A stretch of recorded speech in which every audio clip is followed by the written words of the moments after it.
Hello everyone, I am Asad from study point Araria. पिछले video में हमने देखा था कंपाउंड इंटरेस्ट का इंट्रोडक्शन के बारे में पढ़ा था, है ना। आज हम उसी का फार्मूलाज के बारे में पढ़ते हैं। तो फार्मूला क्या होता है? Formula of compound interest, okay, है ना। तो इसका एक फार्मूला क्या होता है अमाउंट निकालने का? P into 1 plus R by 100 पे पावर n। देखो P into 1 plus R by 100 पे पावर n, इसमें क्या होता है? P जो है मेरा प्रिंसिपल है। P क्या है? प्रिंसिपल है, यानी जो रुपया लिया गया, R जो है रेट है, जितना परसेंटेज पे लिया गया, और n जो है टाइम है, जितने साल के लिए लिया गया। ओके, तो पहला फार्मूला मेरे पास ये हो जाता है। ये फार्मूला मेरे पास अप्लाई कब होगा? जब n जो है वो नेचुरल नंबर में होगा, तभी ये फार्मूला अप्लाई होगा। यानी 1 होगा, 2 होगा, 3 होगा, 4 होगा, 5 होगा, 6 होगा, 7 होगा। बट अगर फ्रैक्शन में आ गया, जैसे बोल दिया अगर 2 इयर्स 6 मंथ, 2 इयर्स 6 मंथ, इसको हम क्या लिख सकते हैं? 2:1/2 ईयर्स, है 2 होल 1/2 ईयर्स। तो इसका फॉर्मूला अलग आता है। इसका फॉर्मूला होगा ए निकालने का कि ए बराबर होता है P into 1 plus R by 100। ये तो होल वाला तो होगा ही एक, बट इसमें एक और पार्ट जुड़ जाता है, 1 plus A by B into R by 100। ये क्या फ्रैक्शनल पार्ट है? ये होल पार्ट है। सपोज डेन मैंने बोल दिया 2 इयर्स 6 मंथ, 2 इयर्स 6 मंथ के लिए हम क्या ले रहे हैं? 2 इयर्स 6 मंथ के लिए हम इंटरेस्ट ले रहे हैं किसी से। तो इसमें जो फॉर्मूला सेट होगा, ये 2 ईयर तो चूंकि एक नेचुरल नंबर है, 6 मंथ को क्या लिख सकते हैं बाबू? 6/12, जब ईयर बनाएंगे तो यानी 1/2 ईयर से बना देंगे। तो यहाँ पे जो पुट होगा 1/2 होगा। ए के जगह पे 1 होगा, बी के जगह पे 2 होगा। 1/2 इंटू R जो रेट है दिया हुआ वही आएगा, है ना, डिवाइड बाय 100। ये फ्रैक्शन के फॉर्म में जब मेरा होगा, उस वक्त ये फार्मूला फिट होता है। तो मेरे पास दूसरा फार्मूला हो गया। ये तीसरा फार्मूला है, जब रेट ऑफ इंटरेस्ट अलग अलग हो। मान लो पहला साल ले रहा 10%, दूसरे साल के लिए ले रहा 12%, तीसरे साल ले रहा 15%। तो रेट ऑफ इंटरेस्ट क्या हो रहा है? चेंज हो रहा है। जब रेट ऑफ इंटरेस्ट चेंज होगा तो इसमें से कोई भी फार्मूला फिट नहीं करेगा, क्योंकि यहाँ पे रेट ऑफ इंटरेस्ट जो है वो सेम है। टाइम चेंज हुआ है, टाइम यहाँ पे नेचुरल नंबर था, यहाँ पे क्या हो गया? फ्रैक्शन में हो गया। बट टाइम चेंज हो रहा है, लेकिन रेट ऑफ इंटरेस्ट दोनों का सेम है।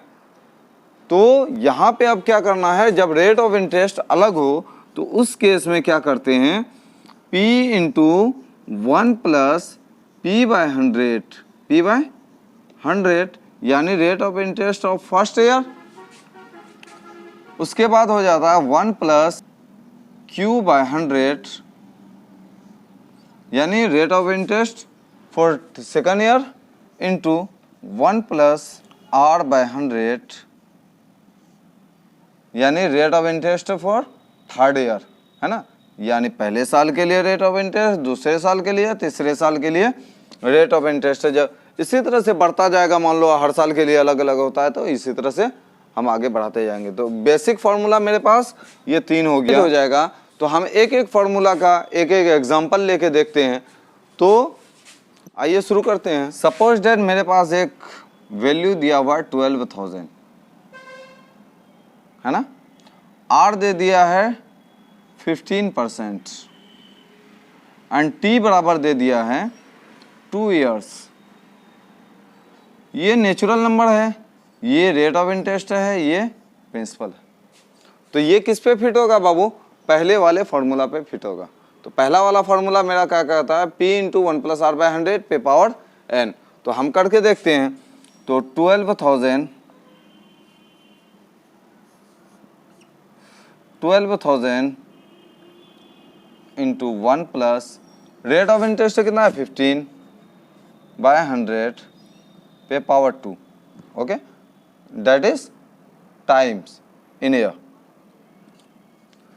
12,000 इंटू 1, इसको सॉल्व करेंगे तो 115/100 इंटू 115/100, चूँकि पावर 2 है इसीलिए 2 बार कर दिया हमने। तो 1 2 3 1 2 3, ओके। इसको काटे 2 से तो ये कट जाता है, तो कितना से 2 और 3, इसको 2 से यहाँ से कैंसिल कर देते हैं, 6 हो जाता है और कहीं कुछ नहीं रहा। तो 115 into 23 into 6 that is, solve करके देखते हैं। तो इसको सॉल्व करके देखते हैं तो 115 एंड 23 इंटू 6, तो ये हो जाता है 115 15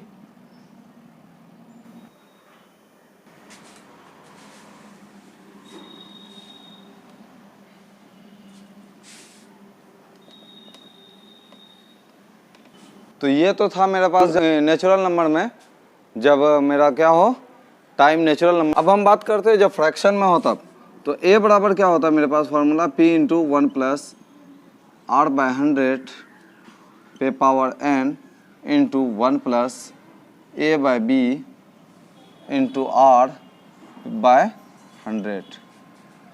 देखो सपोज डेट मेरे पास p जो दिया हुआ है 10,000 दिया हुआ है ना, और r जो दिया हुआ है 10% दिया हुआ है, टाइम दिया हुआ है 2 years 6 month, ओके।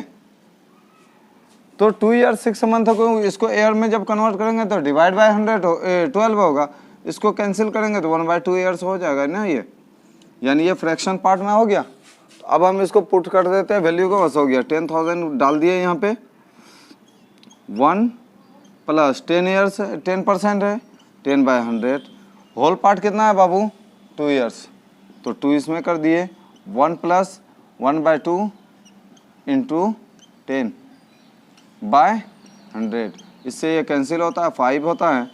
तो मेरे पास जो वैल्यूज़ आ जाता है तो 10,000 इंटू 110/100 इंटू 110/100 इंटू 105/100 कैसे हुआ देख लो।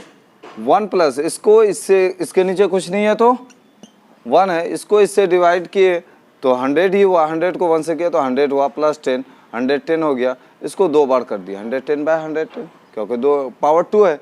अब इसमें आ जाते हैं तो 1 प्लस 5 है 5/100, तो 100 एलसीएम आ गया, तो 1 को इससे डिवाइड किया 100 से तो 100 हो गया, प्लस 5 हो गया 105/100 हो गया।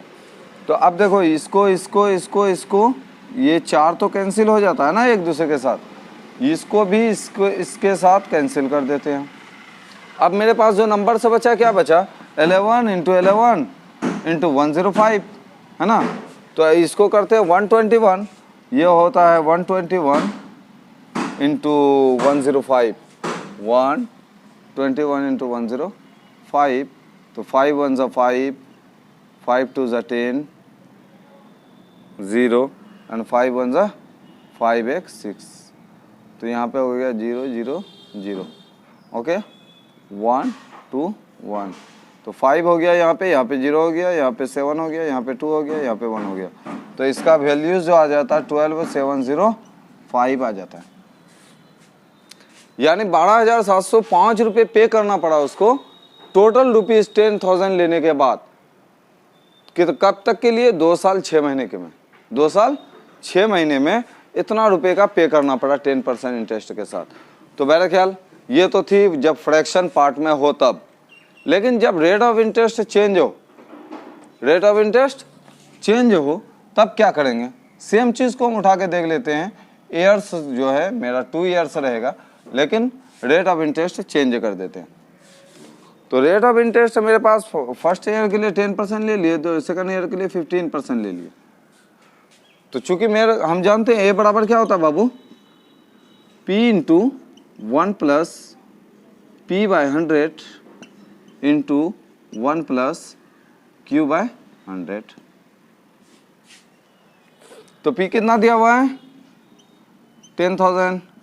1 प्लस P कितना दिया हुआ है R बाय 100 इंटू 1 प्लस ये कितना दिया हुआ है जो सेकेंड ईयर के लिए 15 बाय 100 है ना। तो देखो यहाँ कुछ नहीं है तो 1 है, यहाँ कुछ नहीं है तो 1 है। अब ये हो गया क्या फ्रैक्शन में एडिशन।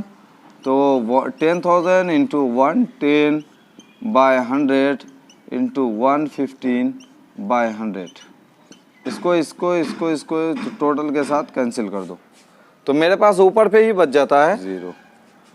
तो इसका आ जाता है टोटल का 12,650 रुपीज़ ओनली। यानी टोटल जो है जब फ्रैक्शन में होता है तो उसका वैल्यू चेंज होता है, जब किस में होता है रेट ऑफ इंटरेस्ट चेंज होता है हर साल में तो उसका वैल्यू अलग होता है। तो तीनों फार्मूला हमने देख लिया है। नेक्स्ट वीडियो में हम बनाते हैं एक्सरसाइज, है ना। तब तक के लिए गुड